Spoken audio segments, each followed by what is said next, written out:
always likes to welcome our new groups as we get started. So, Yes, it's so good to see new faces. Welcome to Team Heal. We're family. There's no I in team. So, somebody has to be the orchestra conductor. I guess that's my role. But without the passion and excellence of the whole team, we would never have arrived to where we are today. Where have we come from? Heal was born as a kitchen table conversation in my house in 2002. I had retired from a career of extreme sports, also involved hosting shows like Fox Sports Net, Extreme Sport Television. I did stunts for film and television, and my main thing was jet skis. I could pretty much go crazy on a jet ski and survive the situations. So anyway, all that said, it was a terrible moment in my career. After winning 4 world titles in a row, I got beat pretty bad and suffered defeat for 2 years. And in those 2 years, I tried to overcome my challenges by overtraining. And I was chronically injured. I had to brace in a cast because I sprained an ankle. I actually broke a sternum, all kinds of stuff. Long stories, don't want to waste your day like that. But the point is, I was rescued by a team of physical therapists who also are personal trainers for people like Evander Holyfield and pro football players in LA Dodgers. Anyway, they taught me the science of heart rate. Heart rate saved my career.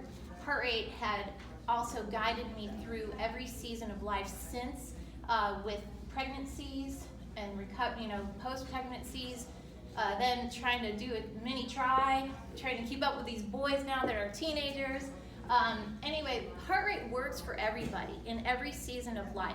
And so when I got married and moved to Alabama and abruptly retired to start a family, my husband is a neurosurgeon.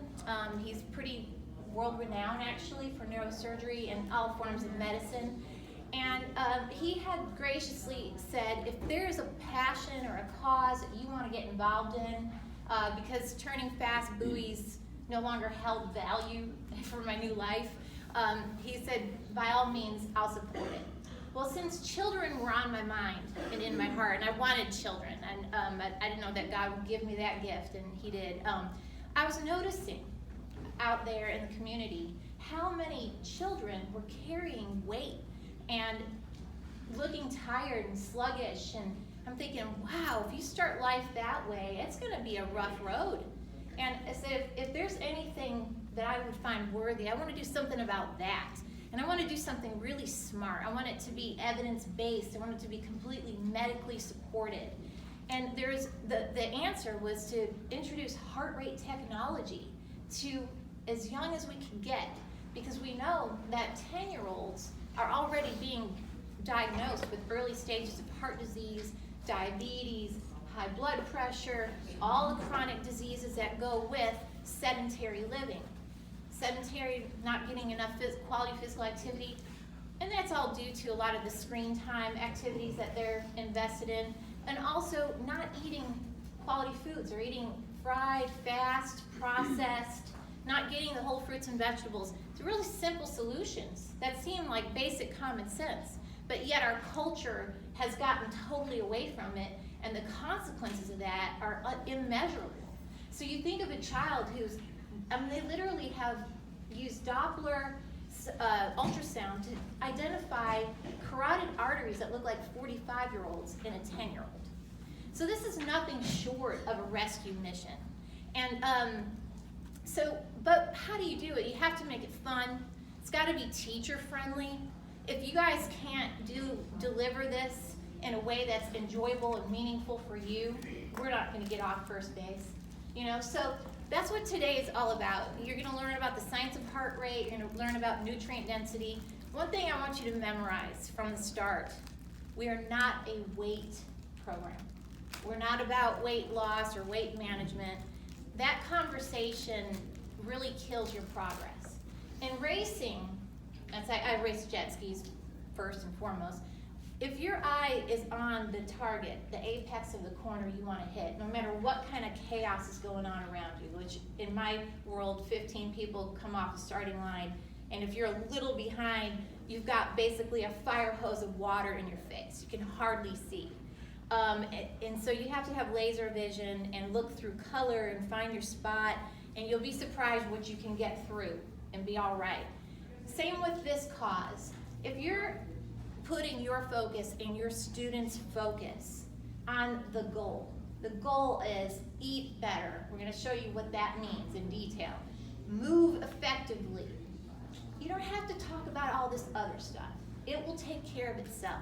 You don't want to make the program about the one poor soul that does have extra weight on their body, because then you lose the rest of the audience and you make that person feel bad.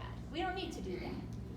Not only that, pro athletes benefit from this. So HEAL is not for the ones who are not well only. HEAL is also for the achieving athletes. And I'll bet a lot of you here today are that person who chose PE as a vocation because you love sports. And guess what? There's life after sports, and if we don't know how to take care of ourselves, we're going to have a rough future. So you're going to embed in the minds of your students both the athlete and the one who desperately needs change to avoid and prevent diseases. You're going to, and everybody in between, even special needs, because they're all valuable. You're going to learn how to give them a foundation for healthy living and have fun doing it. You're going to get measurable results, which is going to make you look like a rock star. And you're going to energize your entire campus, because healthy students are better learners and they adapt better socially. They have less anxiety, depression, they get along better. So you guys are going to do something that's transforming, and I'm excited to be part of your journey and look forward to hearing your story. So enjoy your day. Thank you.